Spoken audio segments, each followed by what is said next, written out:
Welcome to Southside Online. My name is Valerie, and I am so glad you've decided to join us today. If this is your first time here, let us know. We would love to say hello and send you a gift.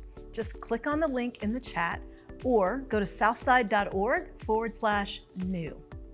Today, we're going to start with a message from our teaching pastor, Andy Stanley, as he shares a practical approach to making better decisions and having fewer regrets. Something I know we all want to do. Then we'll have an opportunity to worship together through music. But for now, here's Andy. So here's a disturbing thought to get things kicked off today. The easiest person to deceive is the person in the mirror. The easiest person to deceive is the person in the mirror.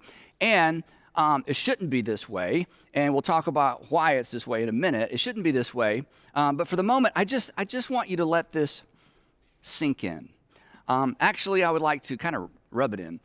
You think about it. You have talked yourself into, to the point of today's message, you have deceived yourself into, you have sold yourself on every bad decision you have ever made.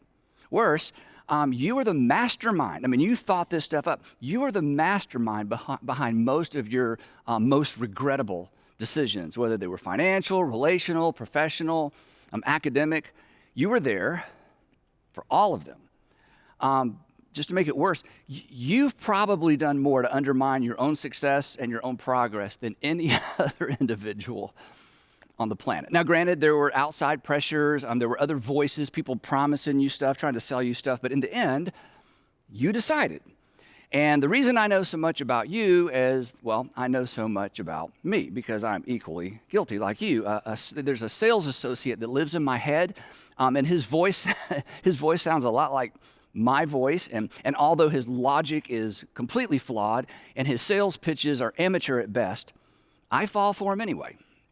So what's up with that? And what's wrong with me? And what's wrong with you? And what's wrong with us? And to the point of today's message, what can we do about it? So today is part 2 of our series, Better Decisions, Fewer Regrets. And as you may know, I recently published a book under this title. And for that reason, I was a bit hesitant to turn this into message content or into a series, lest people think I'm just trying to sell books.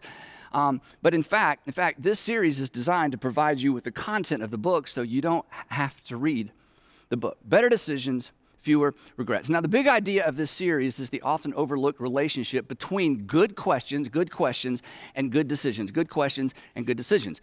Good questions actually set us up for good or better decisions.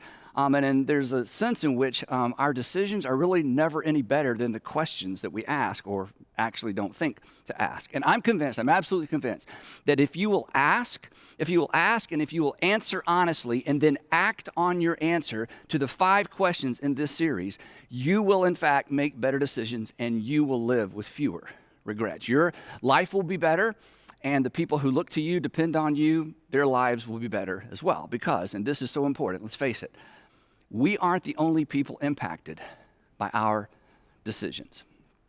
And we aren't the only people impacted by our regrets either. And parents, grandparents, if you will teach your kids and if you will teach your grandkids to ask these 5 questions, I promise their lives will be better as well. Now, last time we were together when we kicked this whole thing off, I suggested that you memorize a saying from the book of Proverbs. So if you memorized it, I would like for you to raise your hand if you did. Oh, that's great. About looks like maybe 10, 15% of you did. Now, the reason for the homework assignment is that this simple saying from the book of Proverbs actually reminds us to consider what's coming, not just what's right in front of us. Ultimate, not just the immediate outcome of our decisions. And here's the verse in case you missed the first part or in case you haven't committed it to memory yet. And this is a verse, as I said last time, I memorized early on and I taught my kids early on. Here's what the writer of Proverbs says. The prudent see danger, and when they see danger, they do the appropriate thing, they take refuge. But the simple or the naive, they just keep going. They just ignore what they see and they pay the penalty. When deciding what to do, prudent people or wise people take into consideration the long-term results of whatever options they're considering. But simple people, naive people, not so much. They fall for the amateur sales pitches of the salesperson In their head, they opt for now over later. So here's the thing. The 5 questions we're going to discuss in this series will bring you into conflict with the sales associate that lives in your head, and you need to know that ahead of time, because the salesman in your head wants you to act fast and wants you to act now, to focus on the immediate rather than the ultimate. And this verse is a reminder to look beyond the moment and not to look away from potential danger associated with an option you find yourself selling yourself on. These 5 questions will slow you down, and they're going to create the perspective you need to see danger coming, to connect the dots. So let's jump in. The first of our 5 questions, question number 1, I call it the integrity question, the integrity question. And to introduce this question, we need to drop back to my opening, somewhat disturbing observation that the easiest person to deceive is the person in the mirror, which means the most difficult person to lead is the person in the mirror as well. You cannot lead yourself well as long as you are deceiving or lying to yourself. Have you ever tried to lead a liar? It's pretty much impossible to lead a liar. In a professional setting, in the marketplace, at work, you have to fire a liar. So today, I'm going to challenge you to fire the dishonest version of you and hire a new you. An honest you, a you that tells you the truth even when it makes you feel bad about you. Now, you know from experience that dishonesty erodes credibility, right? I mean, and in a similar way, and this is kind of odd to think about, in a similar way, when we are dishonest with ourselves, it erodes credibility within ourselves. And I know that sounds strange, but think about it this way. When we lie out loud, and I'm not calling you a liar, but occasionally we all kind of stretch the truth, but when we lie out loud, what do we do immediately on the inside, in our heads, in our hearts? We justify the lie.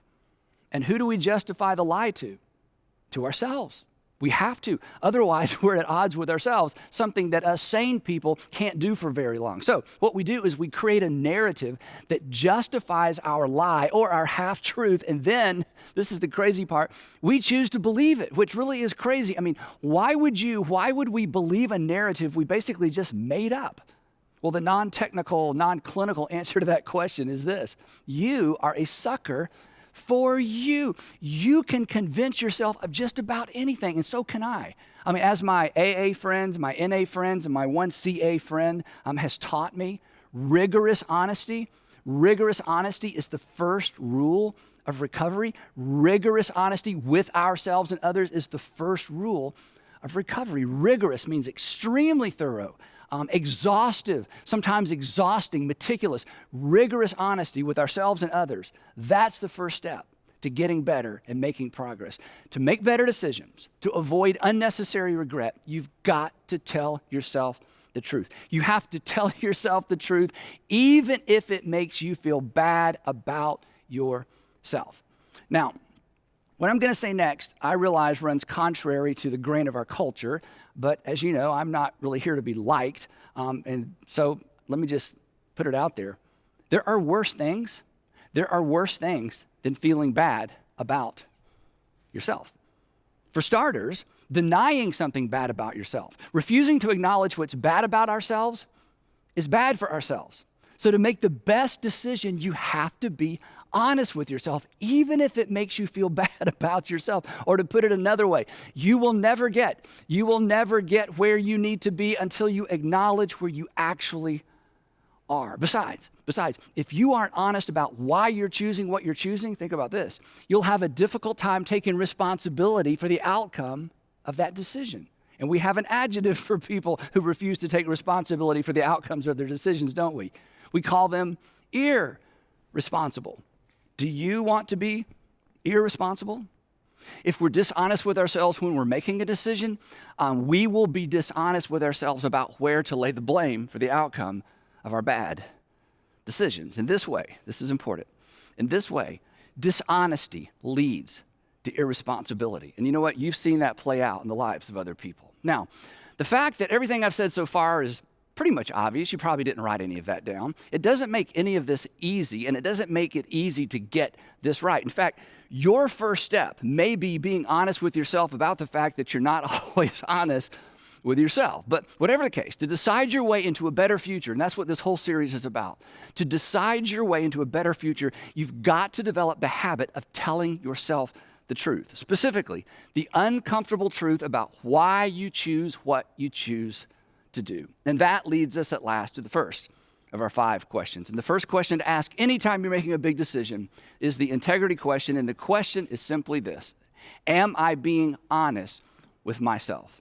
Am I being honest with myself? Now, you may not owe it to anyone else, but you owe it to yourself to be honest with yourself about the decisions and the choices that you make, why you do what you do. If you want to justify your decisions to other people, that's fine, I guess, but there is no win in justifying your decisions to yourself. Besides justifying, do you know what justifying is? Justifying is really just a lying. And why would we just a lie to ourselves? So just tell yourself the truth. Now, it actually helps to ask this question out loud. In fact, all 5 of these questions, it helps if you ask them out loud, but this one in particular.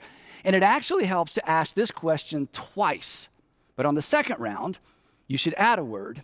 And some of you already know what that word is. Am I being honest with myself? Really?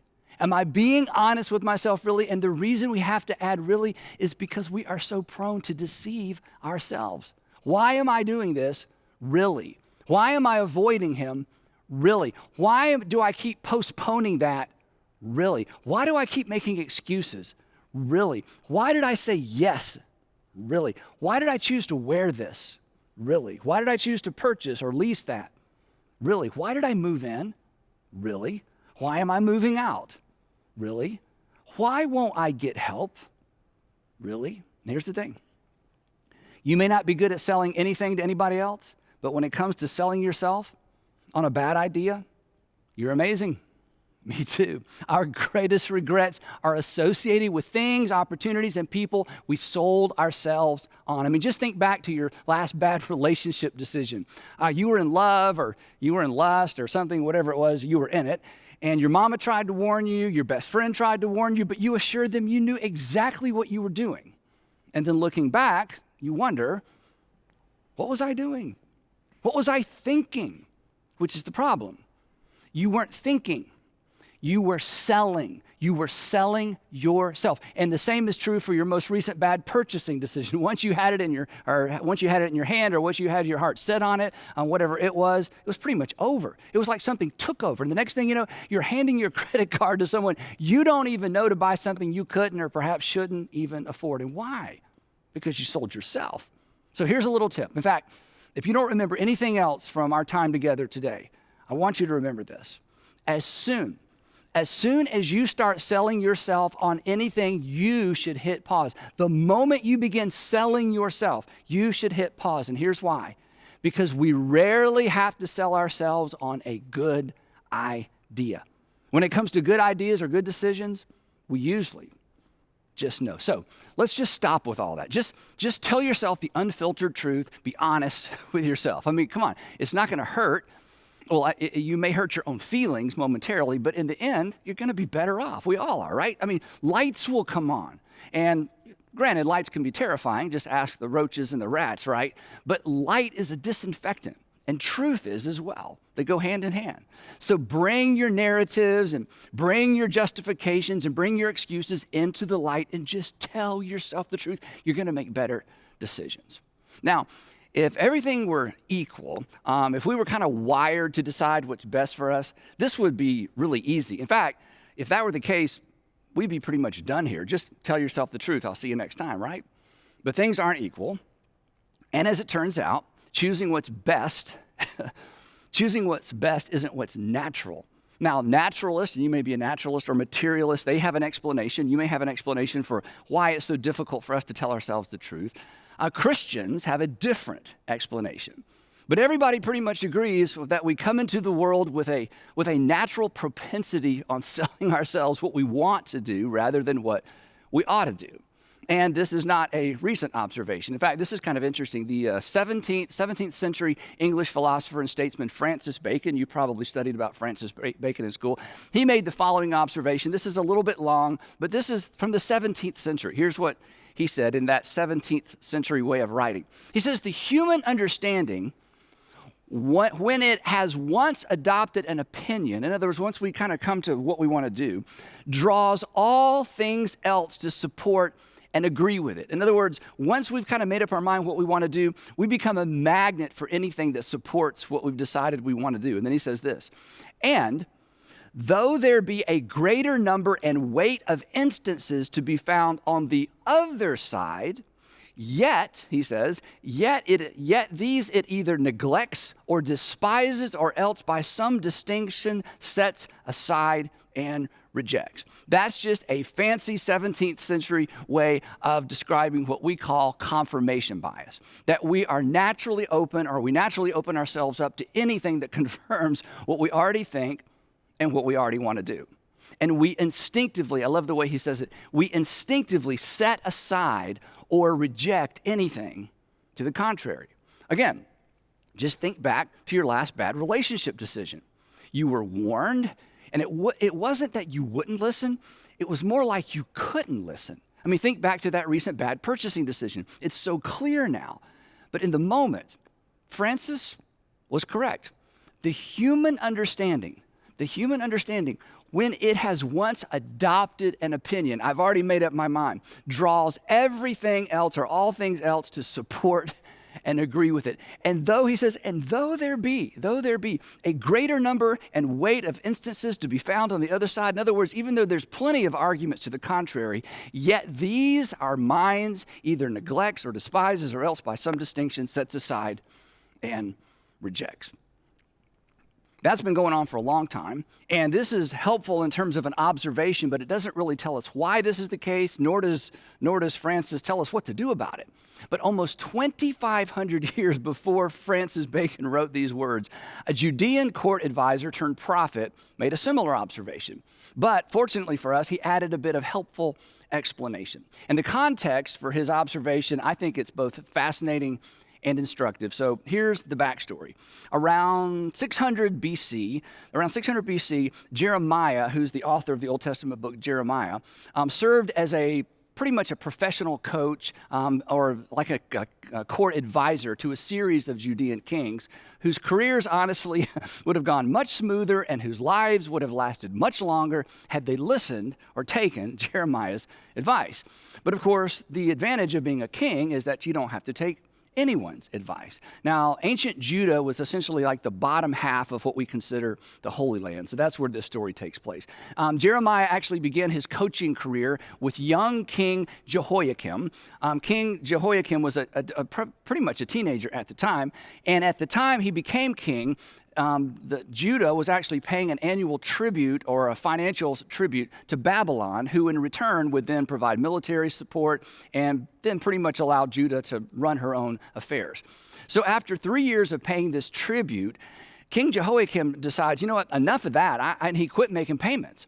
And then, worse than that, he changed banks, meaning he declared loyalty to Babylon's arch rival, Egypt. And when Jeremiah, his advisor, heard about Jehoiakim's decision, he begged him to reverse course. This wasn't just a bad decision. This was a dangerous decision as well, because the mighty King Nebuchadnezzar was already in a really foul military mood after being defeated by the Egyptian army just a few months earlier. So Jeremiah rightly assumed that Nebuchadnezzar would love to find a place to vent his frustration, and a vassal state that had just sworn loyalty to his enemy, Egypt, well, Judah would be the perfect target. And not only was Jehoiakim's decision foolish and dangerous, Jeremiah assured him that, well, this decision is actually in direct opposition to God's will for the people and for the nation as well. But Jehoiakim, not impressed. He's the king. Besides, Jehoiakim had long since abandoned the ways of Judaism. He was a merciless tyrant whose sexual appetites led him far outside the moral prohibitions outlined in the Jewish law. So he did what kings do. He just ignored Jeremiah.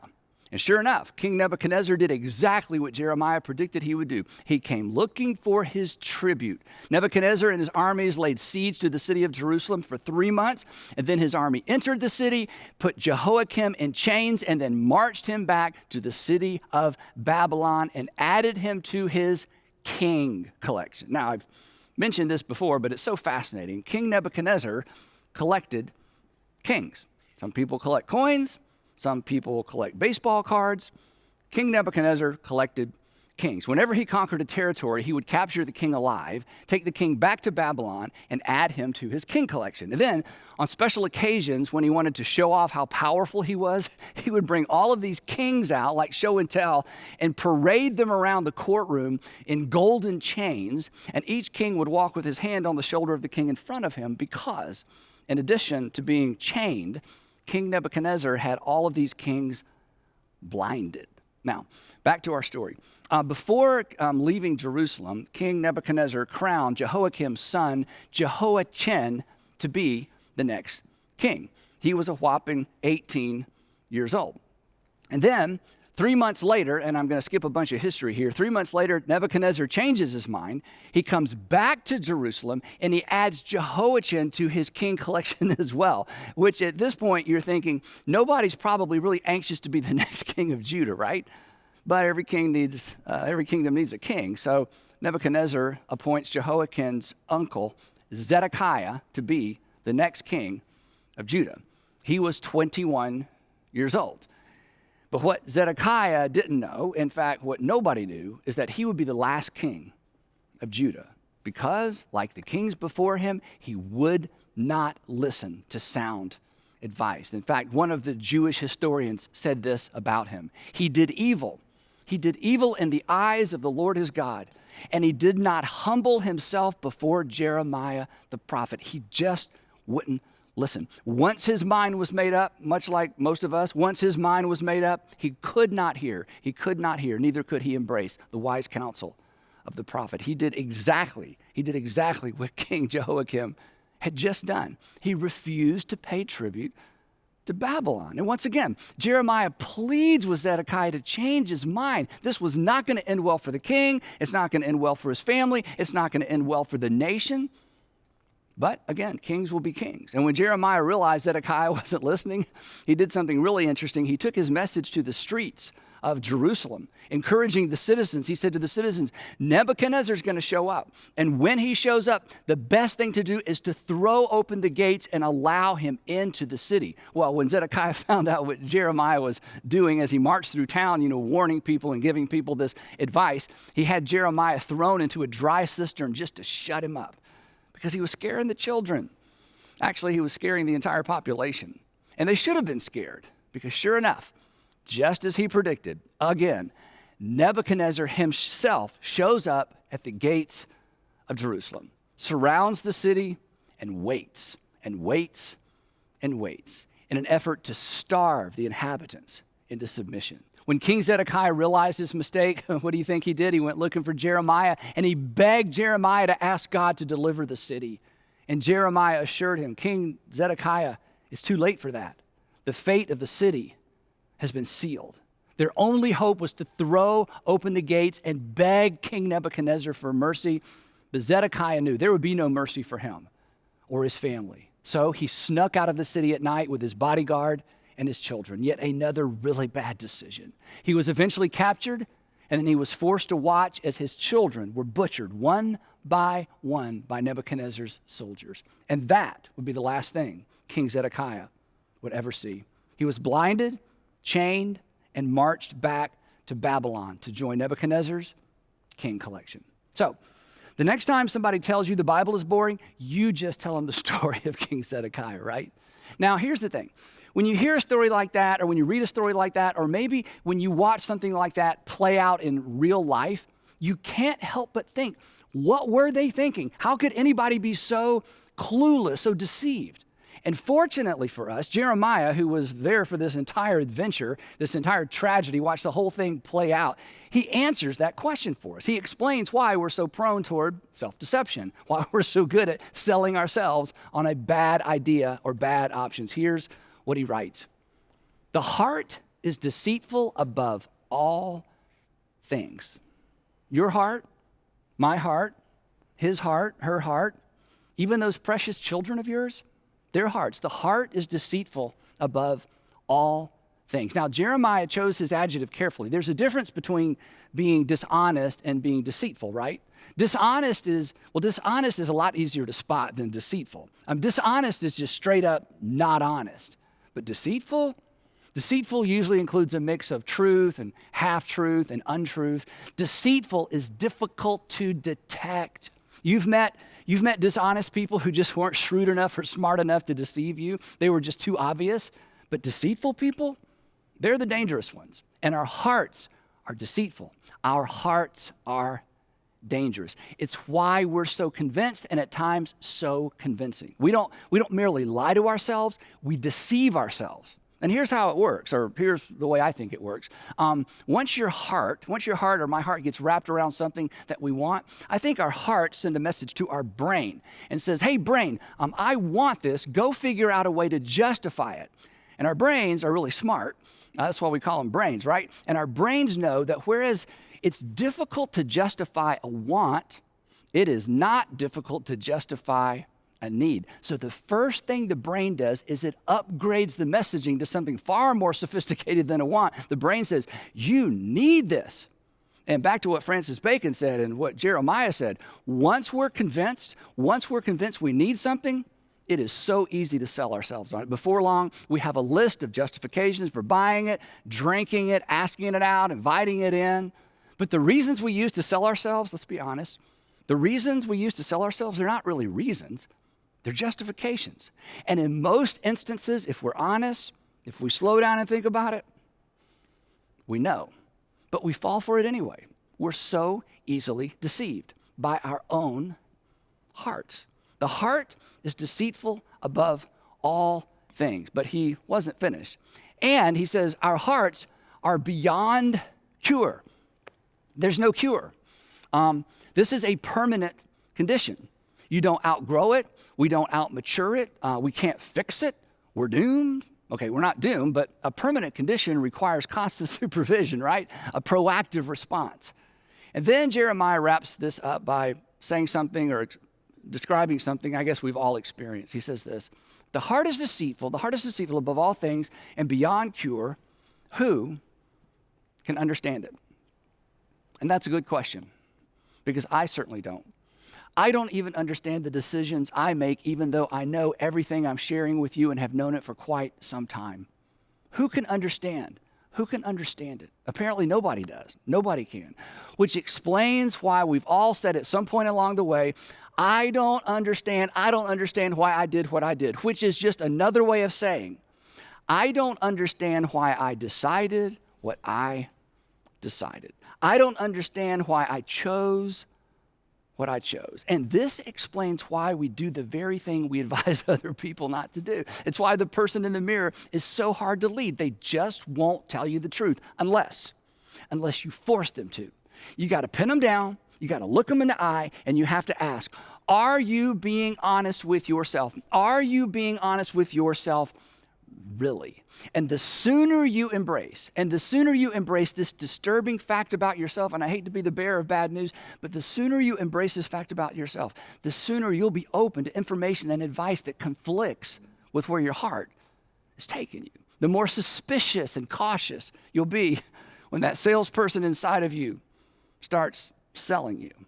So this week, before you decide, I want to encourage you to have sort of a heart-to-heart with yourself. And I think you should do it in the mirror. I do.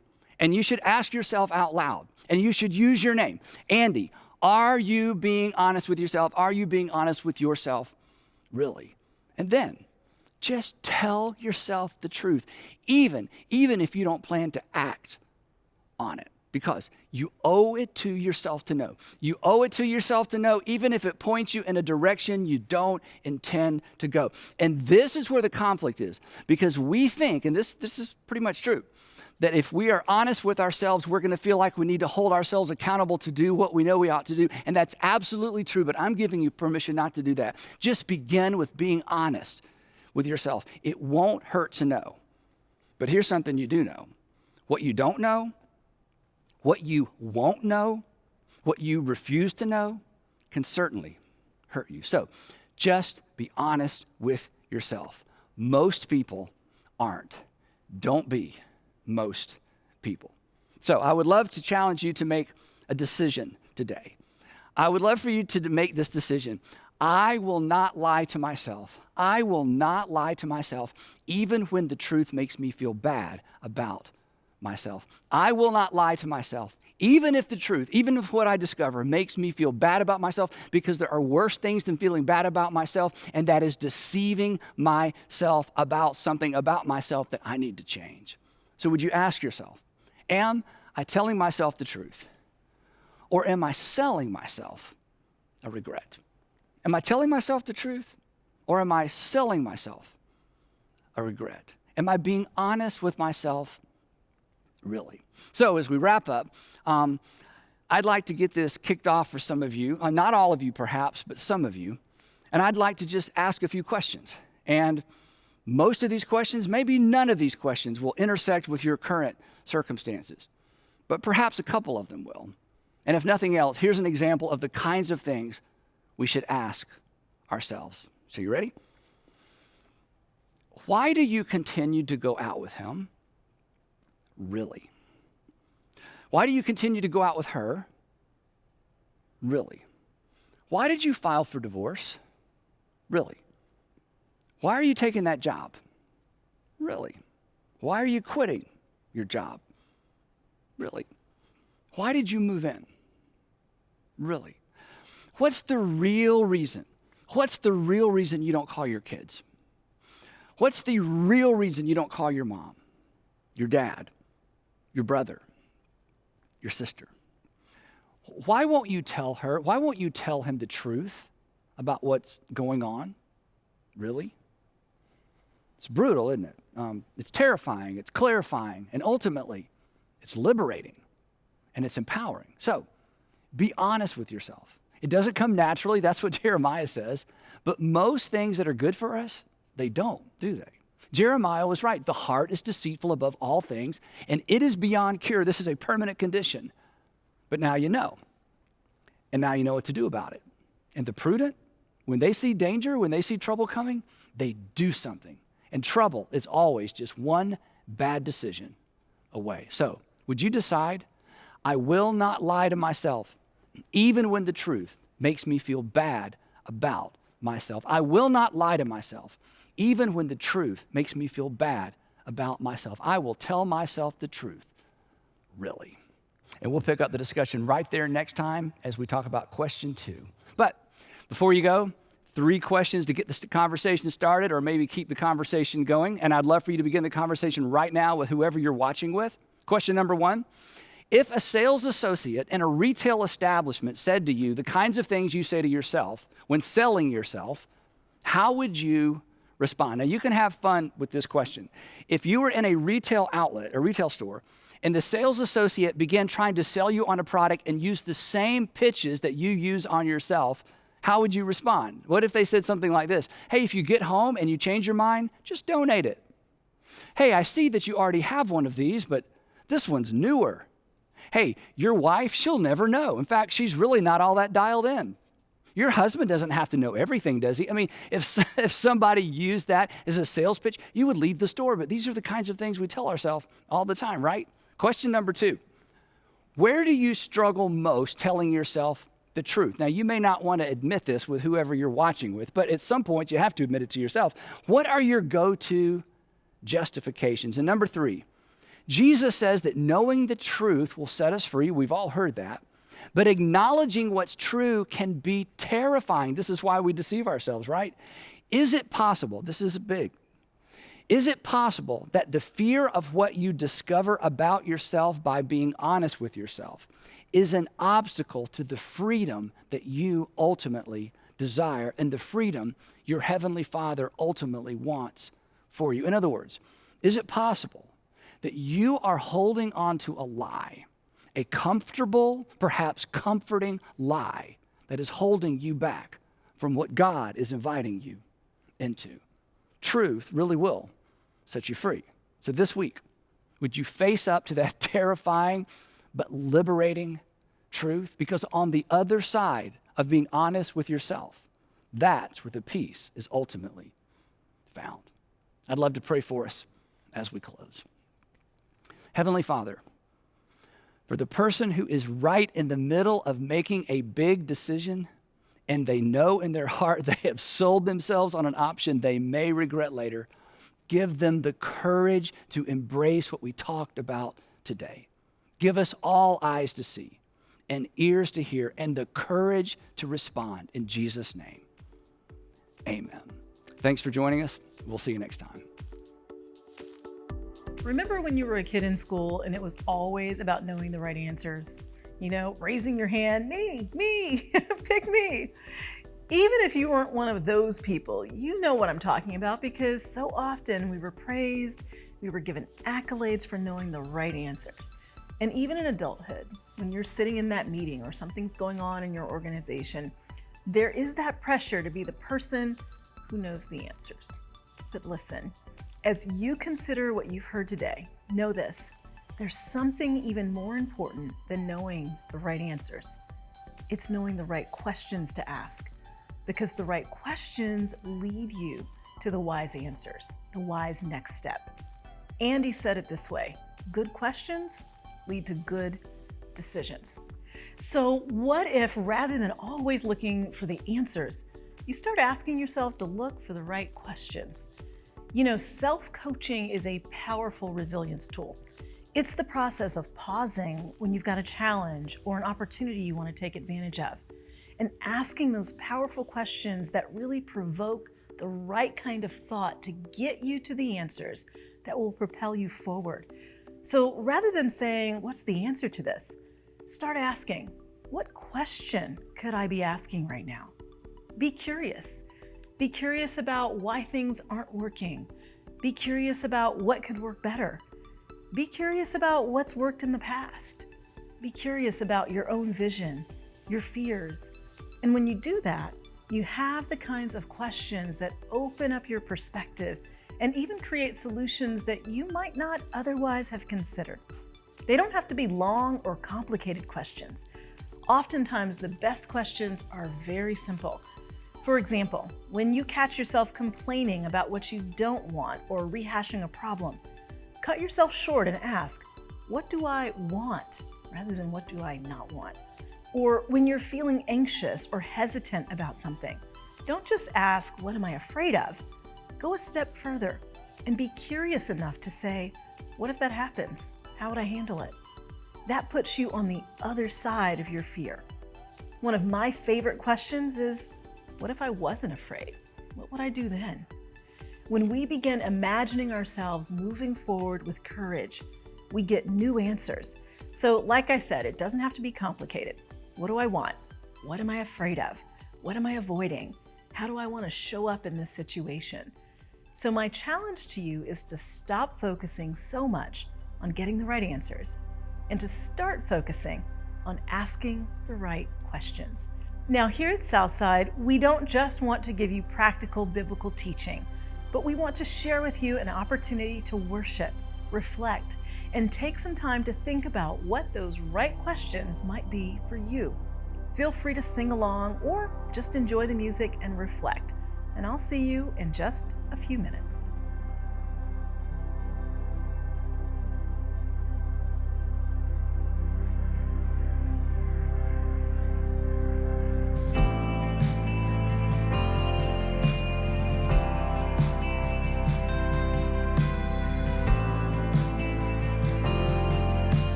There's a grace when the heart is undefined, another way when the walls are closing in. And when I look at the space between where I used to be and this reckoning, I know I will never be alone. There was another in the fire standing next to me. There was another in the waters holding back the sea. Should I ever need reminding of how I've been set free, there is a cross that bears the burden where another died for me. There is another in the fire.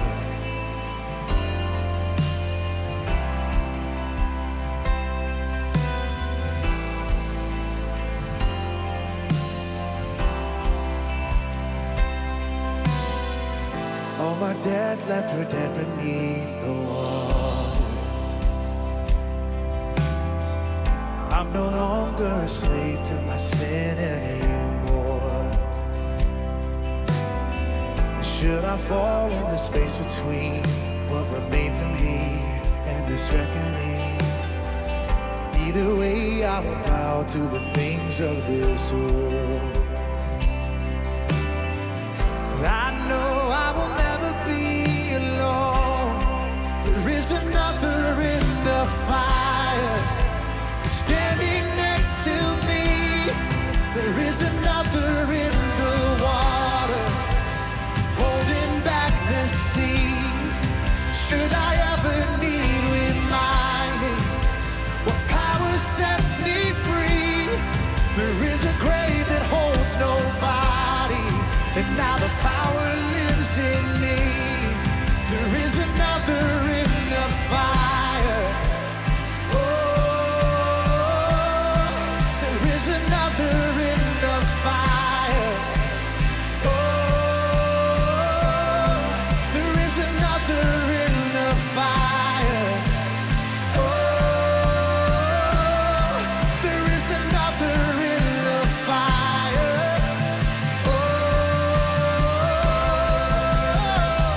I can see the light in the darkness as the darkness bows to him. I can hear the roar in the heavens as the space between wears thin. I can feel the ground shake beneath us as the prison walls cave in. Nothing stands between us. Nothing stands between us.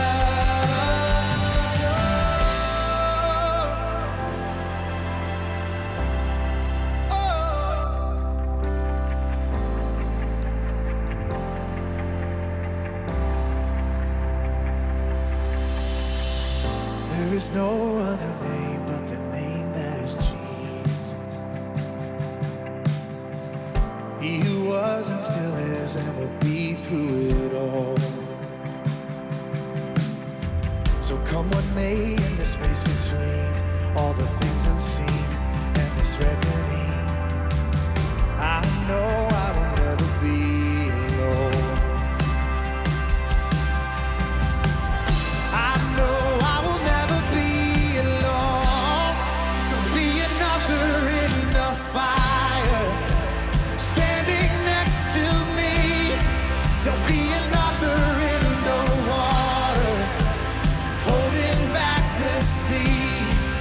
Should I ever need reminding how good you've been to me? I'll count the joy come every battle, 'cause I know that's where you'll be. Yeah. 'Cause I can see the light in the darkness as the darkness bows to him. I can hear the roar in the heavens as the space between wears thin. I can feel the ground shake beneath us as the prison walls cave in. Nothing stands between us. Nothing stands between. There'll be another in the fire, standing next to me. There'll be another in the water, holding back the seas. But should I ever need reminding how good you've been to me, I'll count the joy come every battle, 'cause I know that's where you'll be. I'll count the joy come every battle, 'cause I know that's where you'll be.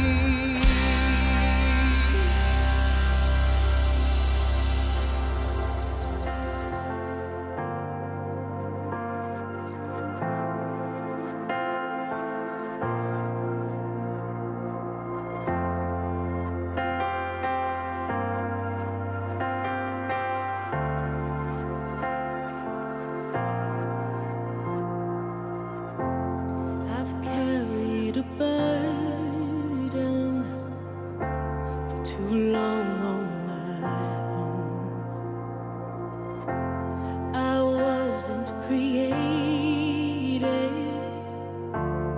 to bear it alone. I hear your invitation to let it all go. Yeah, I see it now. I'm laying it down. I know that I need you. I run to the Father. I fall into grace. I'm done with the hiding. No reason to wait. My heart needs a surgeon. My soul needs a friend. So I run to the Father again and again and again and again.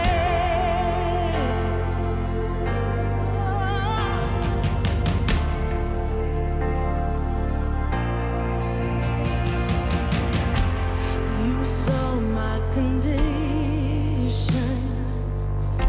You had a plan from the start. Your son for redemption, the price for my heart. I don't have a context for that kind of love. I don't understand. I can't comprehend.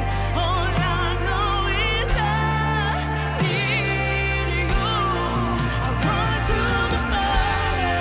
I fall into grace.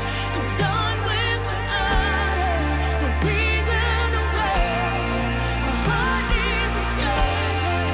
My soul needs a friend. So I run to the Father again and again and again and again.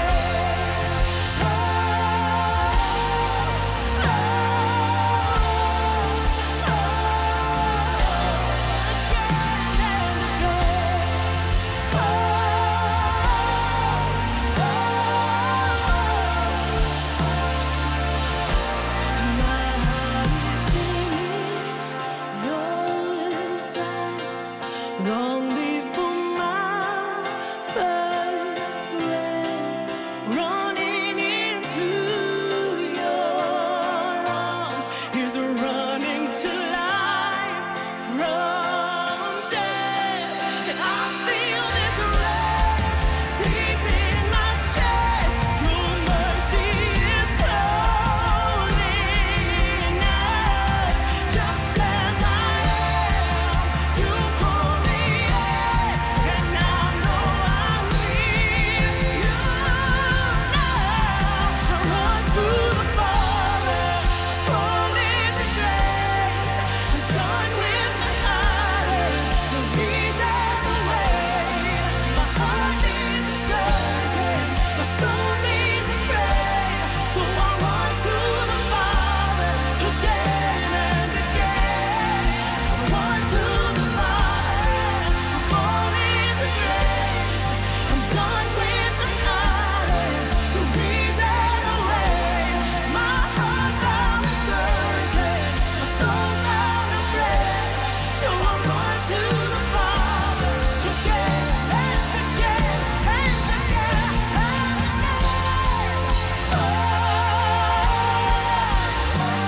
the waiting when you're all again and again.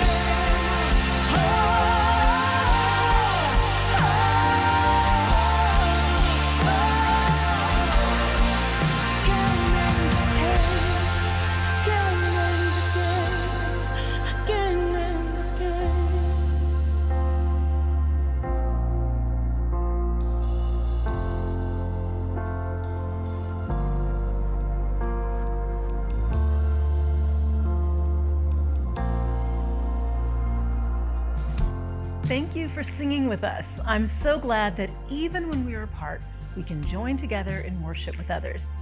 If what you heard today challenged you, share it with a friend who knows you well. Like Andy said, it can be so easy to lie to ourselves. One of the best ways to fight against that is to talk to someone you trust. So, one last question. Who is that person that loves you enough to be honest? Reach out to them, and we'll see you next week.